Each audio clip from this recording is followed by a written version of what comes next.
Hello and welcome back to the YouTube channel of Bethel Evangelical Free Church Hanley. I'm Pastor Gervais Charmley, and this is continuing the series on Derbyshire churches. This is the glorious and enormous Church of St Mary, Wirksworth. There's been a church here since at least the 8th century, and there are a few Anglo-Saxon remnants around here. But of course, this building here today is medieval. Largely 14th century.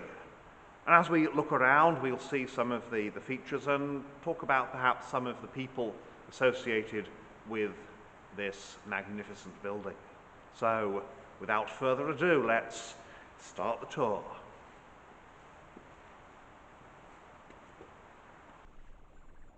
As usual, of course, we start at the west end. And you can see that the seating here is in movable chairs. Originally, of course, there would have been no permanent seating, or very little in the way of permanent seating. The permanent seating that we see today is very large. The pews, for example, are really something that comes in the 16th, 17th centuries. Many churches today have Victorian seating, Victorian pews, which is, we've seen, are less shall we say, less substantial than pews from the 17th, 18th centuries. It's a cruciform building. It's a cruciform building with aisles, and so there's a central tower, and you can see from up here we are literally in line with the centre aisle, but we are not in line with the chancel. And that's because very often what happens is that they would have started building perhaps at each end. This is a building that's grown over time. Or maybe there was a problem with the geology. But either way, what you get is these slightly wonky plans. Mentioning things being slightly wonky, that north aisle is leaning outward slightly, or the north arcade even is leaning outward slightly. You'll also notice on the walls here that there is a difference between the lower and the upper sections, and of course what that is to do with, you can see that a roof line there and that form a door, and that's to do with the tower and to do with them putting a clerestory on, which probably has something to do with the lean of the north aisle as well, or the north arcade as well, just because, you know, putting extra weight where it wasn't originally intended to be. So we'll have a wander around. This is, as I say, an enormous building. It's one of these buildings that it's a small town, and what it means is that they needed a fair amount of space, but also because it's important. So here we have a list of the vicars, and you can see we go all the way back to Nicholas de Oxton in 1270, and then Richard de Middleton, William Godman. Now, one interesting thing to always look for here is whether there's someone new in 1662, and there isn't. Peter Wilkinson there. Thomas Brown, Archdeacon, also Vicar Ashbourne. Ashbourne's another market town, so he's going to be something called absentee. 1831, John Harwood. Now, he was resident of the parish, and he was quite a go-getter. 1893, William Harry Arkwright. He's the great-great-grandson of the first Sir Richard Arkwright of Cromford, the industrialist and a chap who built Cromford Mills, this sort of thing. His father was the Reverend, William Harry Arkwright. His father was the Reverend Godfrey Harry Arkwright, and he was an evangelical who ended up eventually retiring to Sutton Scarsdale Hall, which is a great big mansion now in ruins that belonged to the family. So here we are in the south aisle. We've got a nice model of the church, which gives a good idea of just how huge it is, and various memorials on the walls. We have here a little "O ye winter and summer, bless ye the Lord," stained glass window. 20th century, quite nice, not overly sentimental. Obviously all the furnishings here really are 19th century. We've got the pulpit, wooden oak on a stone base, which is nice, much better than stone on a stone base. A nice Victorian eagle lectern, all these memorials to folk of Wigwell Grange up in the hills not far from here. Wigwell Grange is a big place. Now, this is a good time, I think, to mention somebody who was curate here, Frederick Tryon. Now, Frederick, I mention him because he married the daughter of the family at Wigwell Grange. And Tryon came from a very posh family from Northamptonshire, the little quarter of Northamptonshire. And he grew up standard sort of posh family, Anglican background. But he was converted through the witness of Godfrey Harry Arkwright. And he was curate here very briefly in the mid-1830s, fell out with the vicar because he was more evangelical than the vicar. The vicar found his emphasis on certain experience to be... well, he didn't like it, basically. The font, 1662, the old font was taken out in the Commonwealth era and they would have just used a basin. And then 1662, this brand new font is brought in. It's part of the restoration. Here we have, "O ye children of men, bless ye the Lord." And the subject here, of course, is childhood. And then we come then into the South Transept, because there's a couple of vestries in here. Originally, of course, there would have been chapels here for the various guilds and things associated with the church. We've got a nice big window here, big stained glass window, but here, and I'm not sure we're able to see it very well, but here we have random bits of Norman work, or Norman stone, that's obviously been recycled and just discovered during building, and they've been built into the wall here, and they show something of the history of the building, that it's been altered and changed over time. There's the North Transept with a nice Burne-Jones, William Morris window. Always nice to see them. And this is well, it's not the Lady Chapel because this is St Mary's, but this is the North Chapel, or the South Chapel rather. And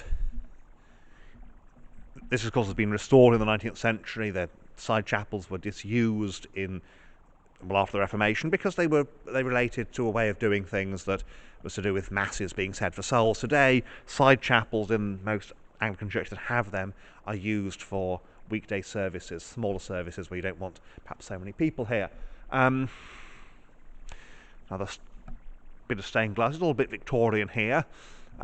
This is the Hurt family, and we've also got some of the Heap family over here.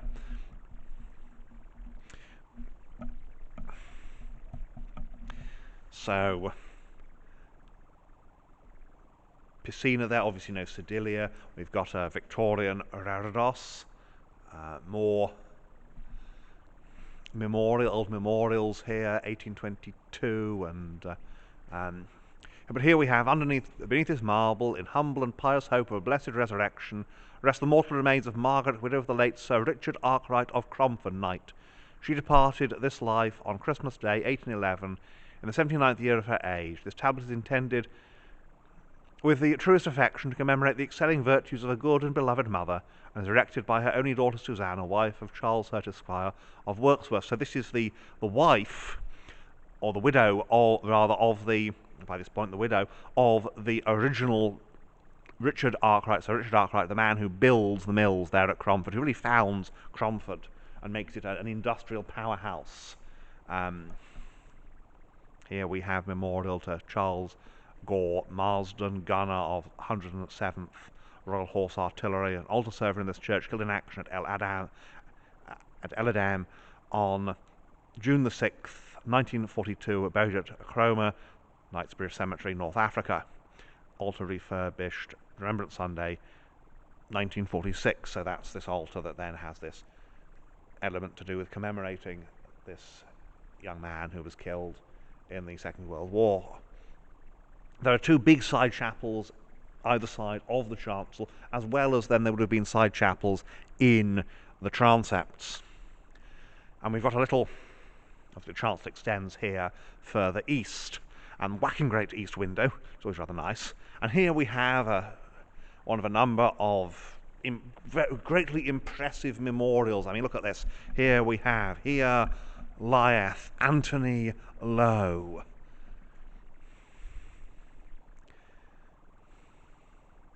who is described as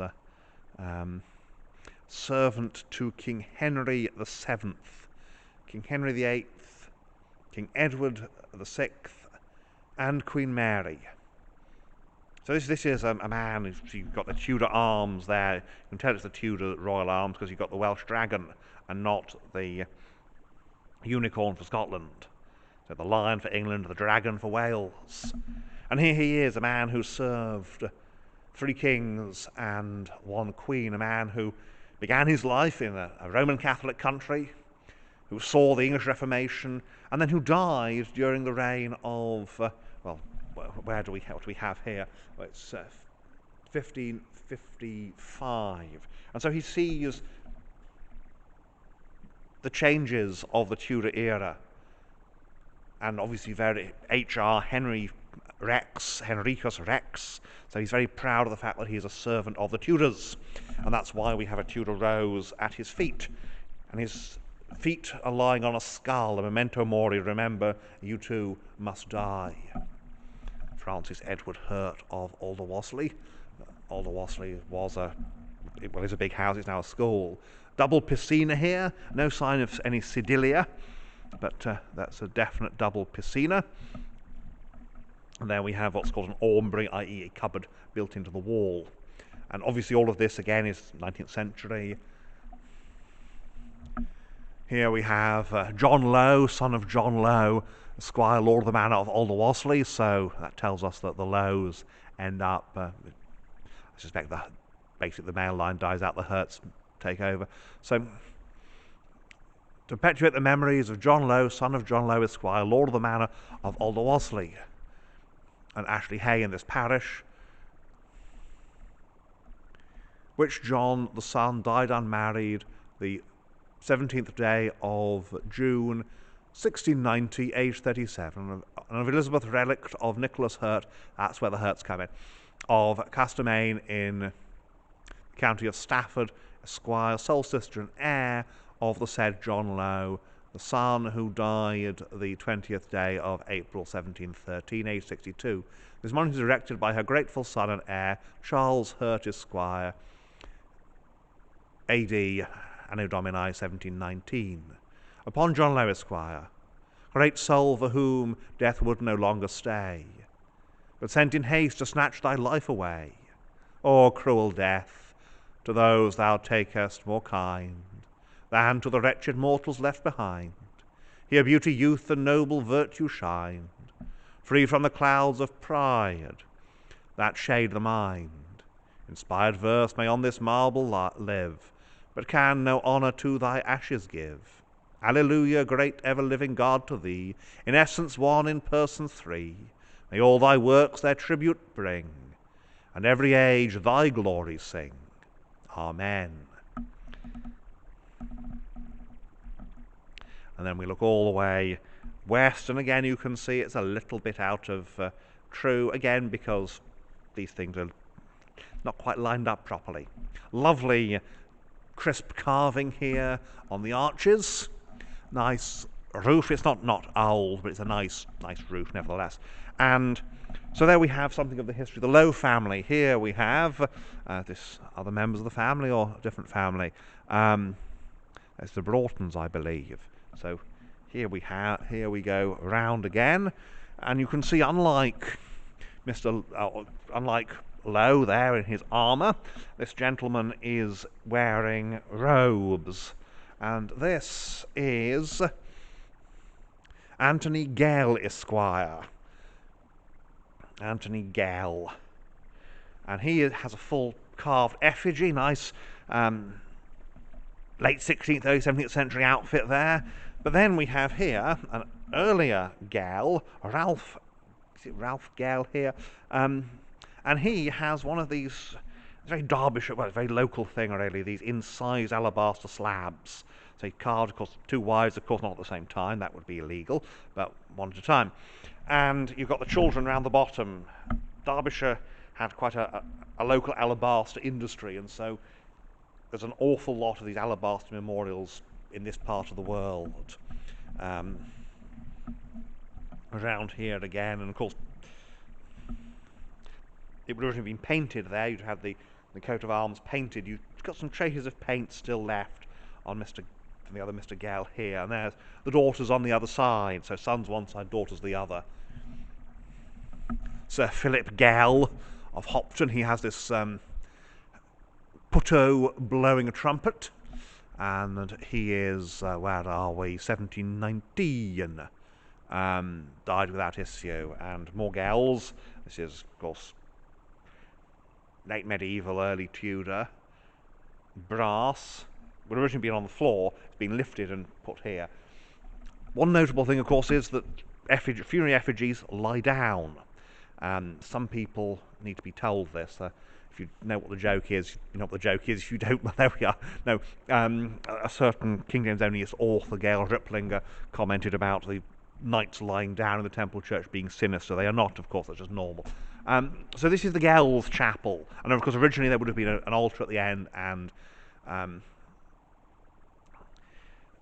that's all been taken away at the Reformation, and it's just become a place, family vault with these memorials above. So we're here now in the north transept. Here again there would have been probably a couple of chapels. That was quite normal in these transepts. You've got the Royal Arms there. I think, well, no, that's the kitchen. You can just see where it opens up. There's a sort of servery. Again, important. Here's the local history displays, very important. And of course, all the money here comes from lead mining. Very important, lead mining. The Gells are lead miner, own lead mines. There's the crossing here. The memorial to a former mason. We've got a very good set of guidebooks and stuff. They're very good actually here about providing information for visitors. And here we have this lovely, lovely William Morris window with quite William Morrissey, that the Christ is shown without a beard. But then we've got Gabriel, Raphael, Mary, Elizabeth, and then Enoch and Elijah, and then St. Stephen, St. John, and St. Paul. So this is 1907, so it's early 20th century. More old carvings here, very interesting. And here we've got a couple of figures. Looks like a king and a woman. And there are some capitals from Norman arches, Norman doorways rather. So it's all very interesting. They have set it up, obviously. A big church like this, they get quite a lot of revenue from visitors. So here we have, I'm not sure what that is. It's a socket for something. And here we have a very, very lovely ancient, this is a coffin lid, a cover of a coffin. And you can see here the resurrection. Here is Christ rising from the dead, victorious over the grave, holding the cross, because by his cross he has conquered. Here we have, I suspect, apostles, and there's Christ there carrying his cross, I think, to Calvary.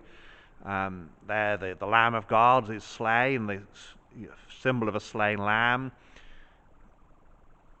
So we have this is probably the oldest thing in the church. This is, I'll see what it says about the date here. It dates about between 700 and 900 AD. So this is really from the original church here. And it's a magnificent piece. Let nobody say that Anglo-Saxon carving was primitive. And this is the Norman font, the medieval font. This was thrown out in the Commonwealth, and it's been brought back in. So that is the medieval font, restored 1896.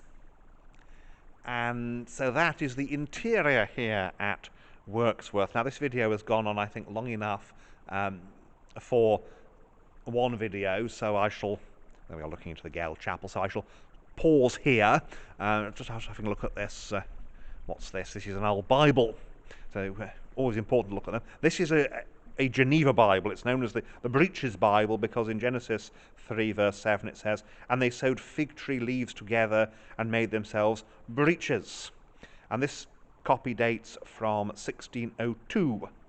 So this is 1602 Geneva Bible. And of course the Geneva Bible is loved by the Puritans, so that tells us we have a Puritan ministry here in 1602, so the early 17th century Puritan ministry, which further suggests that what happens here is in 1662 you've got a Puritan who conforms. And here we have the carved pulpit, and this pulpit was erected to the glory of God and in memory of Alfred and Elizabeth Arkwright. So there's going to be a date here by their daughter Emma Elizabeth, and there is no date, or if there's a date then it's against the wall. But what we have here, we've got figures of the Evangelist. So you've got here, here is John, that's John. Here we have Luke. No, but yes, here we have Luke. Here we have Mark. He's got his lion here. And here we have Matthew.